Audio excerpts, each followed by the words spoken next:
네, 여러분 안녕하십니까? 저는 전주대학교 사회복지학과 윤찬영입니다. 이제 날이 추워지고 어제 겨울이 됐는데요. 요즘은 특히 우리가 이 코로나 바이러스 때문에 누구나 지금 다 힘들게 살고 있는데요. 이런 시절에 우리 어르신들은 어떻게 살고 계신지, 그 어르신들의 인권에 대해서 생각해보는 그런 시간을 가져보겠습니다. 이야기 나누실 분들을 소개해드리겠습니다.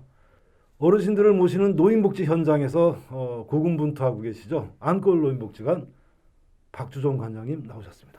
인사드리겠습니다. 안녕하세요. 박수종입니다.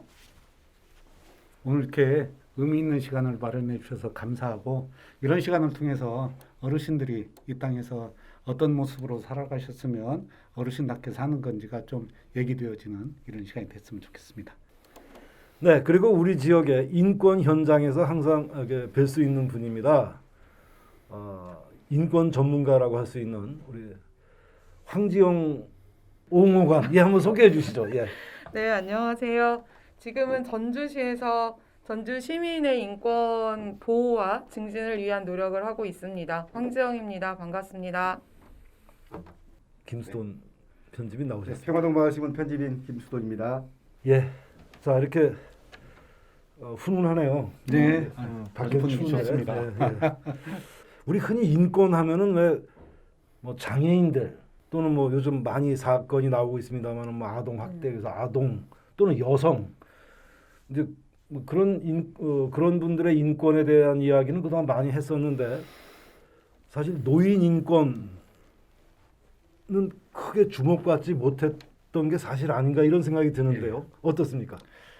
어르신도 사람이고, 그 당연히 사람의 권리인 인권이 있으시겠죠. 근데 올해 어르신들하고 생활하면서 가장 마음 아프게 새겨져 있는 말이, 어르신 댁을 한번 방문했더니 사람하고 내가 일주일 만에 얘기해 본다. 그러니까 모든 언론에서 모든 사회가 어르신들 나오지 마시고 안에만 계세요. 이러다가 보니까 뭐 스마트 시대기는 하지만 사람하고 일주일 만에 얘기해 본다고 하시는 그 말씀의 뉘앙스와 그 눈빛이 잊혀지지가 않아요. 우리가 이런 시대에 어르신을 사람으로 생각하고 있는지 이런 것들을 한번 생각해보는 이런 게 아마 노인 인권을 얘기하는 이런 시간이지 않을까 그렇게 생각합니다. 그렇군요. 근데 사실 뭐 저는 아직은 아닙니다만은 벌써 아닌데도 벌써 이제 저 정도만 돼도 이제 웬만하면 좀 빠져줘야 되는 할 말이 있어도 하지 말아야 되는 뭐 이제 이런 식으로 이제 어떤 사회적인 그런 압력을 느껴요. 네. 그러니까 뭘 말하기도 어떤 행위를 하기도 의사 표현을 하는 것도 모든 게 이렇게 조금 눈치가 보이고 신경 쓰이고 스스로 이렇게 내가 이렇게 제약을 하는 이런 게 있는데 어르신들은 참 더 그렇겠구나 이런 생각이 드네요. 예. 이제 우리가 뭐 흔히 사회적인 약자라고 이제 이런 표현을 하잖아요. 그러니까 어르신 의사와 상관없이 일정한 나이가 됐다는 이유로 그냥 사회에서 물러나야 되는 이런 것들이 어르신들의 스스로 위축시키는. 나는 아직 팔팔하다 뭐 아직은 생각하는데 사회가 세상이 네. 젊은 사람들이 나이 딱 선을 그어놓고 예. 이제 어르신 이제 나오지 마세요. 그냥 계세요. 이런단 말이죠. 그러니까 우리가 심각하게 생각해야 되는 게 그냥 65년 열심히 살았는데 이제 당신은 노인이니까 물러나세요. 이거거든요. 그냥 사실은 우리가 노인이라는 말은 65년 이상 산 사람입니다. 자식들 위해서, 사회를 위해서, 남편을 위해서, 가정을 위해서, 스스로를 위해서 65년 열심히 살아왔는데 또 이제 65년 열심히 살았으니까 이게 문제가 좀 있는 것 같고 그래서 그냥 사회에서 물러나세요. 이런 건 아니지 않느냐. 네. 여기서부터 우리가 인권을 생각해야 되지 않을까. 그러니까 인권을 뭐 거대하게 큰 담론으로 얘기하는 것이 아니고 정말 생활 인권, 삶 속에서 이분들의 삶의 존재, 인생의 의미 이런 것들을 우리가 스스로 같이 생각하는가 이런 것들을 생각하는 시간이어야 된다고 저는 생각합니다. 그렇죠. 우리가 같은 사회를 구성해 가는 구성원으로서 어떻게 좀 동등해야 되는데 이제는 좀 빠지시라, 가만히 있으라, 뭐 하는 이런 요구를 받는 이제 그런 게 참 마음에 걸리네요. 네. 그나마 그래도 뭐 어찌저찌 됐든 간에 자기 집에서 이렇게 거주하시면서 복지관에도 좀 나가시고 뭐 이런 어르신들은 그나마 좀 상대적으로 나을 수 있는 게 바로 이 어떤 집이 아닌 시설이라고 하는 곳에서 이렇게 따로 이렇게 돌봄을 받고 계신 또 그런 어르신들도 계신단 말이죠. 어떻게 현장에서 좀 많이 보게 됩니까, 공무관님? 그러니까 이제 시설 안에서 거주하는 이제 노인 어르신들에게는 실은 이제 학대의 문제, 그러니까 그 안에서 발생하는 이제 보호자들에 의해서 뭐 폭력이라든지 혹은 폭언이라든지, 그러니까 함부로 대해지는 정서적 학대라든지 이런 문제를 많이 이제 발견하게 되는데요. 이제 코로나 19의 위기가 실은 나이가 많은 어른들에게 훨씬 더 직접적으로 영향을 끼치고 있잖아요. 그렇죠. 네. 그럼에도 불구하고 이제 우리 사회가 코로나19에 대응을 하면서 이제 이 가장 직접적인 위협의 대상이 되는 노인들에게 얼마만큼의 예방적 조치를 하고 있었는지를 좀 질문해 봐야 될 것 같아요. 근데 그러면서 이제 시설에 계시는 분들에 대한 예방적 조치보다는 실은 이제 코호트 격리 이런 방식으로 전부 다 그냥 문을 닫게 했잖아요. 아무도 못 만나고 거기 계시는 분들을 못 나가게 하고 이런 문제들이 코로나 시기를 겪으면서 한 번 더 그 어떤 공간에 머물러 계시는 분들에 대해서 좀 생각해 보게 하는 계기가 되는 것 같습니다. 그래요. 저는 뭐 몇 년 전이지만 또 타 지역에 우리 지역이 아닌 타 지역에 그 요양원의 인권 실태를 이렇게 조사하러 다녀본 적이 있는데 그 요양원에 가서 이렇게 참 보니까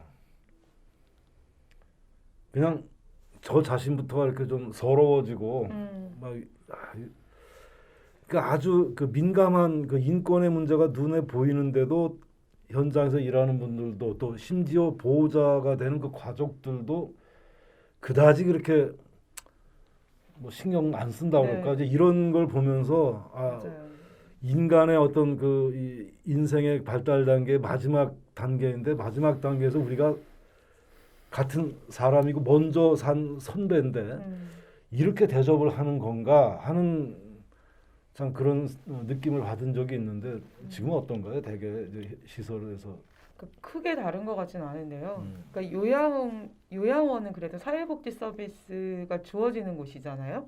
그래서 이제 사회복지사들이 근무하다 보니까 그래도 정서적인 분위기는 이제 그 요양병원에 비하면 또 조금 나은 것 같긴 해요. 정서적인 어떤 환경적인 부분은. 그러나 여전히 요양원이 충분히 인력이 이렇게 있지 않고 그러다 보니까 돌봄의 인력이 또 충분하지 않다 보니까 거기 계신 이제 어르신들을 개인적으로 케어가 가능하지 않아서 한 명이 여러 명을 돌보게 되고 그러다 보니까 이제 좀 전에 말씀드린 것처럼 뭐 폭언이나 뭐 이렇게 가볍게 발생하는 가볍다고 생각되어진 어떤 이제 신체적 학대라든지 이런 일들이 이제 종종 발생하고 있는 것 같은데요. 인력을 충분하게 두지 않아요.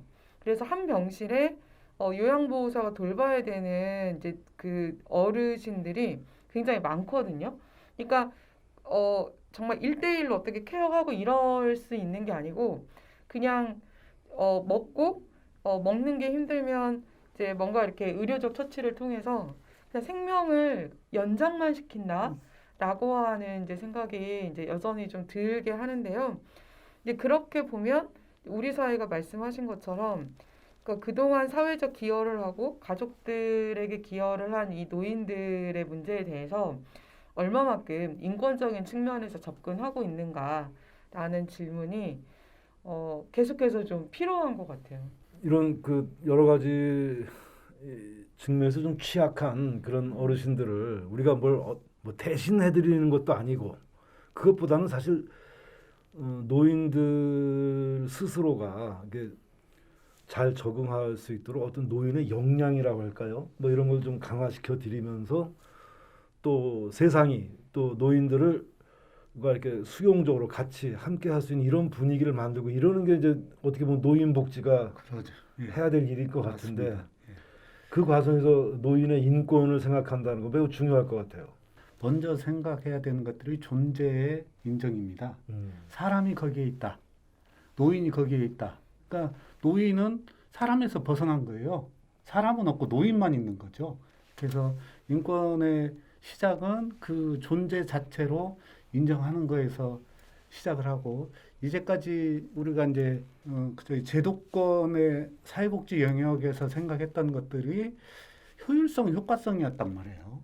효과성도 따지고 효율성도 따지고 막 이러다가 보니까 크게 그냥 대규모로 이렇게 모여서 건물 복지를 뭐 이렇게 제공하고 이랬었는데 이런 상황에서 이제 못 모이잖아요. 그러면 시도해 볼 수 있는 것들이 이제 모정복지라고 생각합니다. 저는 모정복지. 말마다 동네마다 이렇게 있었단 말이에요. 모이자고 약속도 안 해요. 그냥 일하다가 힘드시면 그냥 여기 가서 뭐 대충 때 쉬고, 되면 다 거기 예. 그러면 뭐 그냥 고구마 하나 들고 뭐 그냥 동치미 뭐 한 그릇 들고 이렇게 모이다 보면 그냥 마을 잔치까지 되는 이런 거였단 말이에요. 그러니까 모여서 정을 나누게끔 하자. 쉽게. 그러니까 이제는 효율성, 효과성보다는 접근성으로 따져야 된다. 노인 복지와 노인 인권을. 그래서 그냥 3, 3, 5 쉽게 모일 수 있는. 그러면 뭐 어디다가 모정을 질 거냐? 뭐 또 이제 이런 얘기가 나올 수 있는데, 그러니까 모여서 정을 나눌 수 있는 공간이면 된다는 거예요. 조그마한 골목길에 의자나 벤치 같은 거 이렇게 놔줘서 거동이 불편한 어르신들이 왕래하다가도 쉴 수 있는 것들. 이런 사고의 전환, 사고의 발상이 인권의 시작이다. 이렇게 저는 생각합니다. 이 모정이 우리의 또 상징이고 그걸 잘 활용하는 이런 것이 노인 인권과 복지를 위해서 매우 또 중요한 그런 계기가 될 것 같은데 뒷방 늙은이라는 개념으로 이렇게 얘기를 하는 게 있었잖아요. 그게 이제 예. 소위 배제하는 거죠. 배제해버리는 건데 우리 사회에서 노인에게 어떤 역할을 줄 수 있다라는 그런 쪽에서 본다면 그 역할을 노인 스스로가 찾아갈 수 있게 그러니까 뭐 아까 일자리 같은 그런 한마디로 돈 받고 돈 벌기 위해서 일하는 그런 형태가 아니고 노인들이 할 수 있는 역할이 각자 있거든요. 자, 우리 윤 교수님 같은 경우도 공부했던 거, 저 같은 경우도 우리 마을 시민 활동을 하면서 그 전에 언론 경험을 통해서 또 배웠던 거, 관장님의 경우도 복지 현장에서 쭉 익혔던 거 이런 것들을 나중에 이제 노인이 됐을 때 노인 입장에서 뭔가 가르쳐 줄 수 있고 봉사를 할 수 있잖아요. 스스로. 결국 노인 스스로가 결정해서 내가 할 수 있는 부분을 이 사회에서 뭔가 베풀어 준다. 뭐 이런 개념으로 간다면 훨씬 더 낫지 않을까 그런 생각이 듭니다. 조금은 어떤 강요된 그런 경제 활동일 수 있고 그거보다는 뭐 어르신 본인이 희망하는 경우에는 일을 할 수 있게 해드릴 수 있지만 꼭 돈 버는 일 아니더라도 봉사 활동이나 취미 활동 중심으로 노인들의 활동을 좀 이렇게 보장해드리고 하는 게 노인의 행복이라든지 인권에 훨씬 더 가까울 것 같은데 아직은 우리 사회가 그런 정도의 여유는 없는 것 같고 여전히 계속 뒷방에 좀 계십시오, 나오지 마십시오, 뭐 이런 식의 뭐 간식이라든지 차별과 배제가 그냥 통용되는 지금 이런 실정인 것 같아요. 저는 이제 그 뭐 복지와 인권에 대한 관심을 가지고 활동해 오면서 왜 요즘 그 장애인들의 그 탈시설 그 많이 주장하고 있고 또 그것 때문에도 많은 또 논란이 벌어지고 있지 않습니까? 네. 노인 시설의 경우에는 그런 이야기가 저는 못 들어봤어요. 아, 탈시설 얘기는. 네. 장애인 시설만 들어봤어요. 아, 네, 맞아요. 근데 이제 장애 분야에서 탈시설 이야기가 각 분야로 지금 퍼지고 있거든요. 사회가 시설을 자꾸 만들어서 아까 관장님 말씀하신 것처럼 수용하는 거잖아요. 근데 어르신들도 마찬가지로 엄청난 인원이 그 안에 수용되는 거거든요. 근데 그거는 사회적 편의를 위해서 만드는 공간인데 이 시설화의 문제는 사람이 사람답게 치료받거나 사람이 사람답게 거주할 수 없는 공간의 문제가 여전히 있어요. 그래서 노인들이 모여 사는 곳도 그렇게 대규모의 시설을 만드는 것은 이제 문제가 있다라고 하는 이야기들이 계속 이제 같이 확산되어지고 있지만 줄이면 그만큼 예산이 필요하고 그만큼 공간이 필요하다 보니까 아직 이야기가 확산되고 있지는 않지만 저도 개인적으로 생각하면 노인 시설이 너무 대규모화되고 있어요. 특히 병원은 요양원은 기본적으로 인원이 뭐 작다고 하지만 그 몇 년 전에 저희 할머니가 요양원에 계신 적이 있었거든요. 근데 저는 그것도 너무 많다고 생각했어요. 30명 정도의 인원인데 거기에 있는 분들이 돌보기에는 어르신들도 각자 다 개별적으로 지원받아야 되는데 너무 많아요. 그리고 식사 지원 같은 경우도 일일이 식사를 다 해드려야 되는 분이 있거든요. 근데 이분은 식사 내내 같이 있어야 되는데 같이 있을 수 없는 거죠. 왜냐면 다른 분들이 다 있으니까. 그러다 보니까 이제 최근에 노인 학대가 발생한 사례 중에서도 그냥 이렇게 들이붓는 거잖아요. 이분의 입에 그냥 들이붓는 거예요.